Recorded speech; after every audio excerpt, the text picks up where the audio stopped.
Hi guys, welcome to the Liz Wheeler Show. I'm Liz Wheeler.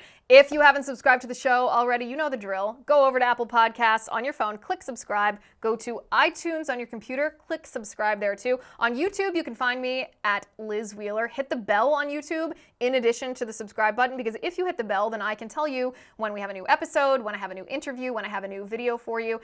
If you prefer Spotify, okay. Hit subscribe over there too. On Rumble too. We're on Rumble. We're everywhere that you could possibly want to be, including locals. If you want to go to lizwheelershow.com/locals, you can get ad-free episodes over there. So I'm on vacation this week. So in lieu of a new episode talking about breaking news, I prepared a sit-down interview that I think you're going to love. In fact, if you remember last week, we talked a little bit about the realignment that's happening in the Republican Party and in the Democratic Party.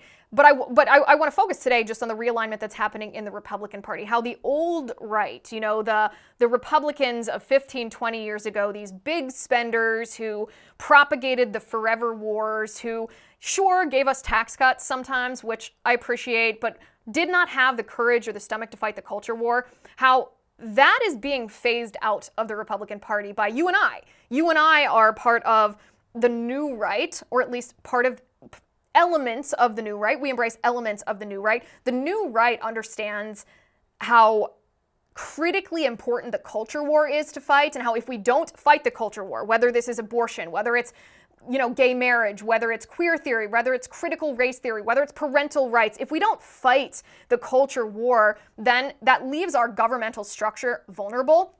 So a different way to phrase this realignment of the Republican Party, if we zoom out, it's actually a battle between the ideology of John Locke and the ideology of Edmund Burke. So John Locke was individual liberty-minded. He's very libertarian, right? It's if you aren't violating someone else's inherent right, the government shouldn't tell you what to do. You can do whatever you want.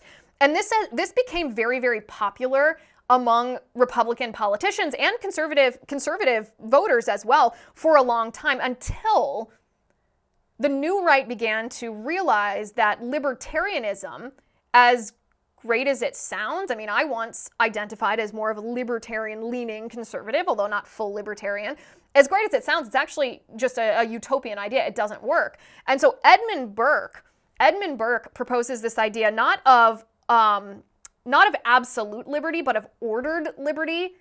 And ordered liberty is actually what our nation was founded on. We weren't founded to be a libertarian nation. We were founded to be a nation for a moral people and not any other, as John Adams once said. And so I sat down and I talked with the chair of the Edmund Burke Foundation. It's Yoram Hazony, who also puts on NatCon.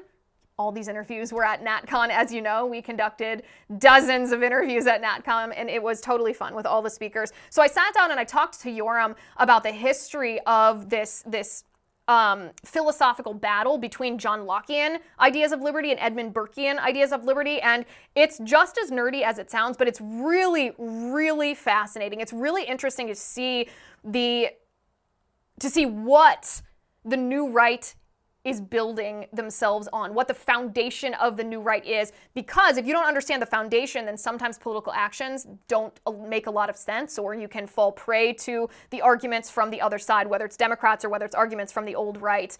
But Yoram lays out specifically what the history of liberty is in our country and what the plan was, the founders and the framers, what plan they had for our country when it comes to what style of liberty we would embrace. I think you're really going to enjoy this.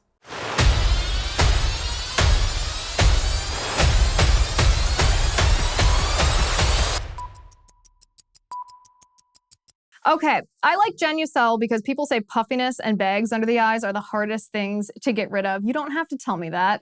I have young children, I know that. Until now, introducing Genucel plant stem cell therapy, specifically targeting eye puffiness and bags. Due to new technology, Genucel is an incredibly powerful but natural serum. And with their instant effects product, it's guaranteed to show results in as little as 12 hours, or you get your money back. That's a pretty good deal. Users saw results in only 12 hours with dramatic improvement in just 2 weeks. That's why the Instant Effects is one of my favorite products. I like it. I think you will too.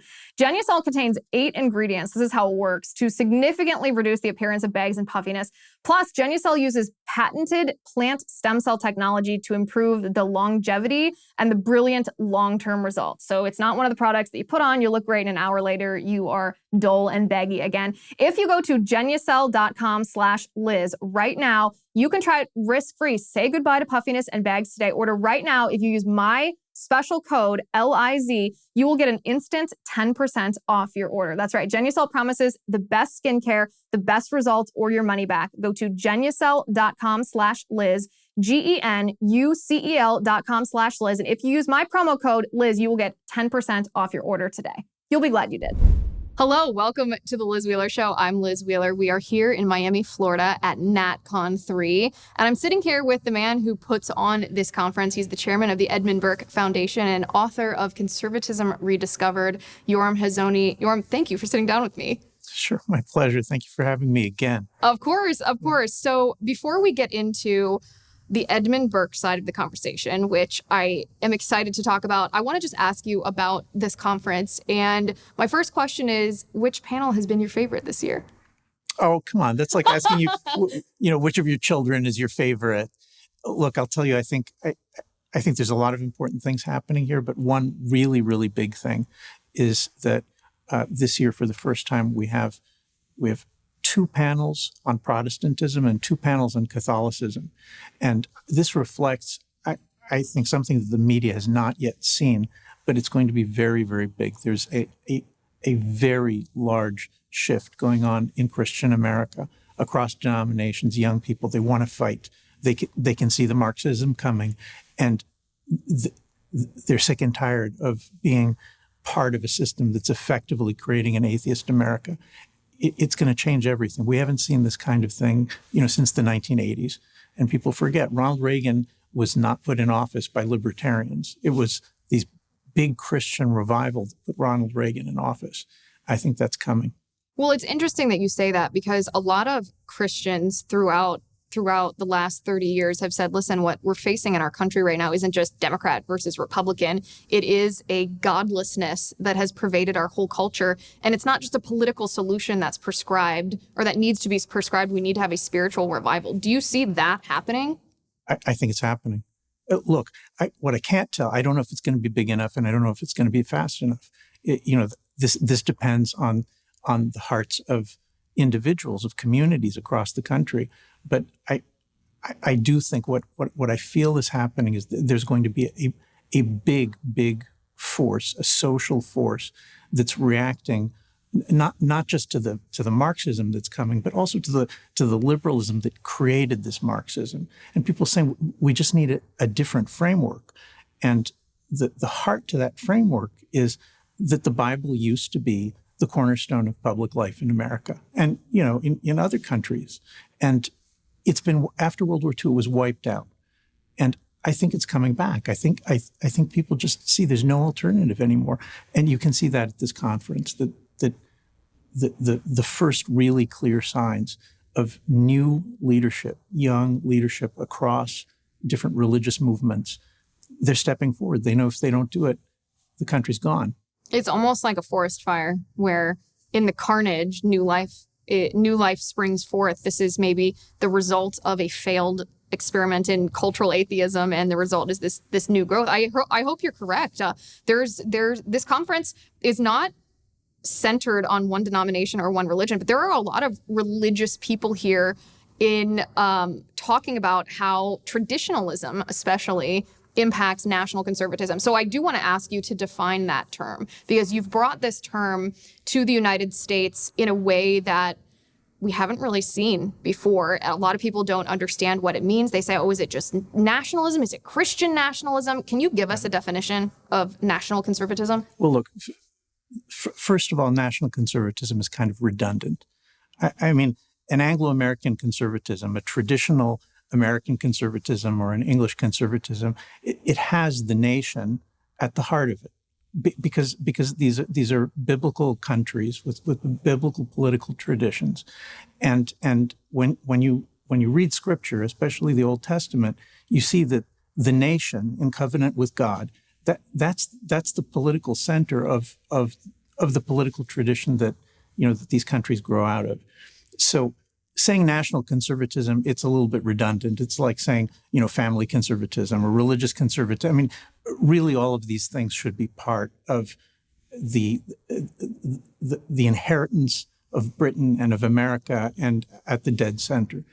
The reason we ended up using this term is because for at least 30 years, I'm talking about after Ronald Reagan and Margaret Thatcher left the stage, the people who followed, they took the word conservatism and turned it into something that I think it really had never been before, which is conservatism means liberal globalism. It means liberal internationalism. It means like the neocons and the compassionate conservatives. Right. Look, the neocons, but also libertarians and classical liberals. These are all variations on the idea that the only thing that's important is freedom, and that's the answer. If you've got individual freedom, you've got the answer for the whole globe, for the whole world. That's all people ever need, and that dominated. What both in America and Britain, that dominated what was called conservative politics for 30 years. Now, it's not conservative. All the young people keep saying to me, what did it conserve? And the answer is very, very little. So it's not really conservatism because it's not focused on the life of conservation and transmission, neither in our private lives nor in our national lives. So when after the Brexit Trump thing, when people started saying, look, this can't be our politics, is having, the liberalism for the whole world and sending armies out in order to impose liberalism on countries, and free trade is the answer to all problems. When it started to become clear that just couldn't be, the answer to political life. So those of us conservatives who wanted to say, look, we have to put the nation back, we decided to call it national conservatism. It made a clear break between the neoconservatives who are internationalists, who are globalists, and the people who are saying, look, America and other democratic countries, there is such a thing as a nation. It has interests. It has traditions. It has its own religious direction to God. A nation is an actual thing, and it's strange that was controversial. It's still controversial. I mean, I don't think that Reagan or Thatcher would have thought that any of this is controversial, but people do. That's where we are. So national conservatism, the simplest way to think about it is in between the people who say the only thing that's important is individual liberty. They're kind of in the center of the political spectrum. And on the far right, there's people who say, no, it's all about race. In between is where the vast majority of conservatives are. They don't think it's only about freedom. They certainly don't think it's all about race. They think that the nation is something important and precious, and being part of the American nation, looking out for its interests, caring for its traditions, restoring what it used to be, that's a politics that they can support. Let me ask you a question. How did you sleep last night? If you answered this question, well, not so great, or just okay, or please don't ask me, well, you're not alone. 1 out of every 3 Americans reports being sleep deprived, and your sheets could be the problem. That's why I like Cozy Earth sheets. They're on my bed right now at my house. The wrong sheets can trap your body heat, leaving you boiling 1 minute and freezing the next. But there is a solution. Cozy Earth sheets. They are the softest, most luxurious, and best temperature regulating sheets on the planet. It's like sleeping on a cloud, which makes sense because they are made from bamboo, which allows Cozy Earth sheets to breathe. So you sleep at the perfect temperature all year round. Cozy Earth even offers a 100-night sleep trial, which means you have up to 100 nights to sleep on it, wash it, try it out. If you're not completely in love, just send it back for a full refund. But I think you will be. I am. Our audience can now save 35% on Cozy Earth bamboo bedding. 35%, that's a good deal. Just go to cozyearth.com/Liz35. You have to hurry, this offer ends soon. That's cozyearth.com/Liz35. cozyearth.com/Liz35. What makes a population susceptible to libertarianism or a focus purely on liberty but equating liberty with license? Right. Well, it's a good question. I think that liberalism, that its attraction is in its simplicity. Okay. I mean, it's kind of a dogmatic thing. It's kind of a fanatical thing if you think about it. To say, I've got one principle, and that principle is going to answer like all of our questions. A normal conservative view would be something much more like what you find in the preamble to the American Constitution. That was actually written by conservatives, and so it begins with, I mean, the first value that the Federalists, when they put together the Constitution, the first value that they wanted was a more perfect union. And notice, a more perfect union that's not about individual liberty. It's almost the opposite. It's about bringing people together with sufficient unity and force so that they can achieve collective goals, national goals. So there's that. There's peace. There's justice.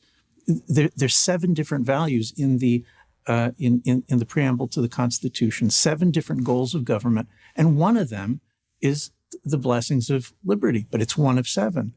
In a traditional Anglo-American politics, there's many different aims of government. They need to be balanced in a way that is fruitful and productive for individuals, for families, and for the nation. That's the goal. But after World War II, I mean, I write this in my new book, that I think that after the 2 world wars, there was a desperation, an exhaustion that led to a kind of utopianism. People said, we can't ever go through this again. And the answer that they came up with was this Enlightenment liberalism, which is, it's like fanatically holding on to the principle of individual liberty and the equality of liberty for all individuals. Look, it did some important things. I mean, we have to admire people who, after the Second World War, said, look, we just sacrificed hundreds of thousands of lives in order to fight racism, and we can't continue having Jim Crow in America. We have to find a way to end that. So that's an admirable thing. But the problem is that in order to, instead of passing laws that specifically said, we're gonna end the persecution of Black Americans, instead of doing that, they came up with this super abstract theory that everybody's perfectly equal, everybody's perfectly free, and the courts and the justice system are going to create an equality. So it's not just blacks and whites.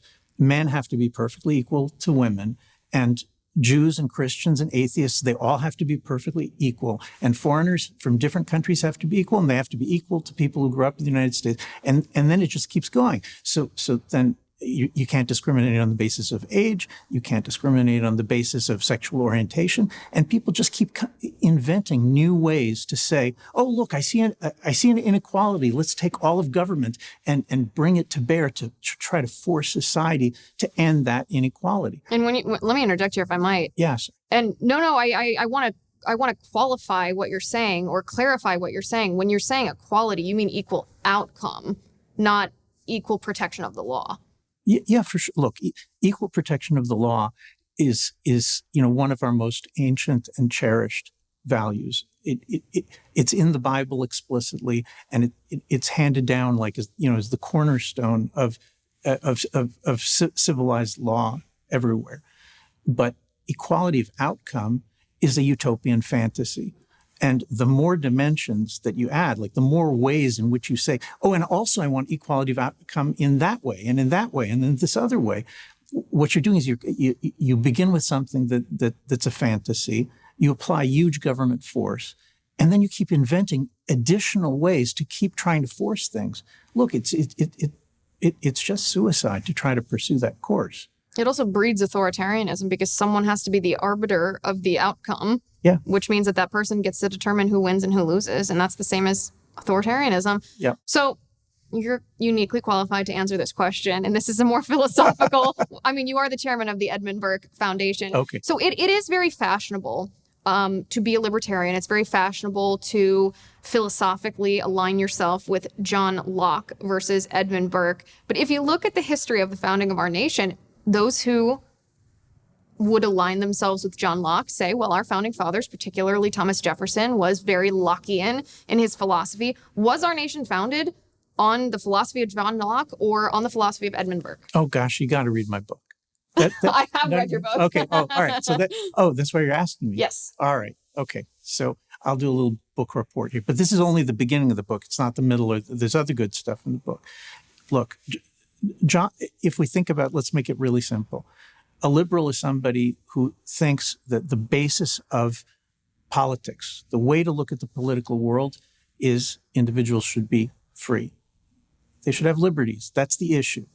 A conservative is somebody who begins in a different place. We also treasure and cherish liberty, but we begin in a different place. We begin with the question of if our nation is going to be conserved, if it's going to continue on for generations, for hundreds of years, what would we need to do in order to be able to transmit and conserve the things that are important to us over generations? If you start there, you very quickly end up with a very different politics. So you see this in the American founding, where Jefferson and Tom Paine, they're radicals. They were very sympathetic to the French Revolution, but their ideas are ideas that sound kind of familiar to Americans. The basic Jefferson, Tom Paine idea is just that you need individual liberty, you need equality of liberties, and that's basically what you need. What about transmitting across generations? Jefferson's famous for saying, repeatedly, that every generation is a foreign country to the previous generation. Like, we don't owe the past anything. We have no duties to our forefathers. We have no duties to future generations. As you know, the conservatives, they think that's crazy. Conservatives think, well, everything we have is from our forefathers. And what are we living for? I mean, we're mortal, we're all going to die, but we want to leave something for our descendants. And that's what motivates us. And that's in the preamble too, is for ourselves and our posterity. And so there's kind of an optical illusion with the American Revolution because it goes in stages. I like Nutrafol because it's natural and it works. You might wonder how I get such thick, beautiful, shiny hair. Well, let me tell you, if you are struggling with hair loss or you want a fuller head of hair, there is a holistic solution for you, for men and for women, that promote both healthier hair and whole body wellness. This is without drugs or prescriptions, which is one of the many reasons I like it. Nutrafol is clinically shown to improve hair growth, thickness, and visible scalp coverage without compromise. And by compromise, we all know what I'm talking about. I'm not really one to use euphemisms here. You won't feel a decrease in your sex drive, which is what happens with a lot of similar supplements. Nutrafol is comprised of 21 potent natural ingredients that actually support sex drive, support better sleep, and less stress too. In a clinical study, men showed progressive improvement in hair growth and thickness after 3 and 6 months, which means that you can grow thicker, healthier hair, and you can support our show, win-win, by going to Nutrafol.com and entering my promo code, Liz. If you use my promo code, you will save $15 off your first month's subscription. This is their best offer anywhere. It's available only to U.S. customers and for a limited time. Plus, of course, you will get free shipping on every order. Get $15 off at Nutrafol.com. It's spelled Nutrafol.com, promo code Liz. Nutrafol.com, promo code Liz. 1776 is sort of the moment in which Jeffersonian rationalism was at the peak of its influence. And then there's the Revolutionary War. And in practice, Washington and his officers and a lot of the lawyers who were, in the cities who were trying to help create this army and this government, they got to see in real life that the Articles of the Confederation, which is like this super rationalist, super modern constitution, which looks a little bit like the assembly in the French Revolution, the National Very Assembly. John Lockean. Yeah, no, the actual guy's name was Turgot. Turgot is kind of like a more updated French Lockean. And it's his theory that there shouldn't be multiple branches of government because that's irrational. There should be one house, and it should have both executive and legislative. You understand? It's like. Can you imagine? Well, you can imagine it, because that's what the Articles of the Confederation were. It's also what the French Revolution was. By the way, they also tried this in Pennsylvania. Pennsylvania had like kind of a French revolutionary government beginning in 1777, and it was complete chaos. I mean, there was violence in the streets. It was crazy. So there's different people trying this rationalist philosophy and trying to implement it in America. And when Washington and his officers and his allies, and like John Jay, Hamilton, when they got to see, this government, in theory, it's democratic. Everybody needs to agree in order to do everything. Or I don't remember, it was 9 out of 13. But basically, you need to get consensus to do anything. That's like the rational ideas. We're all reasonable people, and we'll reason together, and we'll come to a consensus, and then we'll just know what to do. And Washington looks at this, and he says, you can't raise troops. You can't raise taxes to pay the troops. My soldiers are actually starving. You can't raise the money to arm them. People aren't aware of this, that Washington, to move his army to Yorktown, to win the Revolutionary War, people were giving private donations. They were writing private checks. There was no money from the national American government that had been based on these rationalist principles. Very early on, Washington begins circulating these letters to people saying, we have to have a strong government like the one that the British have. We have a model of what strong government looks like. And if we don't have that, then our country is not going to exist. It's not going to survive a few years. And that's the view that 11 years after 1776 comes to the writing and the ratification of the American Constitution, which is a restoration of much of the English Constitution.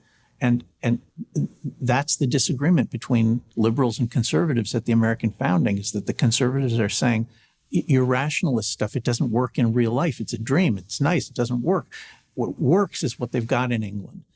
And Martha Himmelfarb, the great conservative historian, she once told me and some friends, she said that the real sign of God's providence during the American Revolution was that at the time when it came time to write the Constitution, both Jefferson and Paine were in France, taking care of that revolution. And so the conservatives were able to write this wonderful Constitution that America has. And I think we see, and by the way, everyone should get your book and read, because that is fascinating, and you expand on that even more in your book. But we're seeing just a tiny drop in the bucket of that same thing play out in our country now, where we had embraced this libertarian idea, and we see that, what does it beget? It begets the other side instilling their values in our culture instead of our values. You can't have an absence of values in a nation. It simply doesn't work. And youth in the conservative movement especially are starting to reclaim this idea of ordered liberty as described by Edmund Burke. Yoram, thank you for sitting down with me. I really appreciate it. I'm having such a good time at this conference. Thank you for having me. Okay, bring everybody next year. We'll do it bigger Definitely. and better. You heard him. Yeah. Obey the man. Come to NatCon 4 next year. If you want exclusive early access to interviews just like this one, you can join us at lizwheelershow.com/locals. If you use my promo code, which is access, you can watch for free for the first month of your annual subscription. lizwheelershow.com/locals. Thank you for watching. Thank you for listening. I'm Liz Wheeler. This is The Liz Wheeler Show.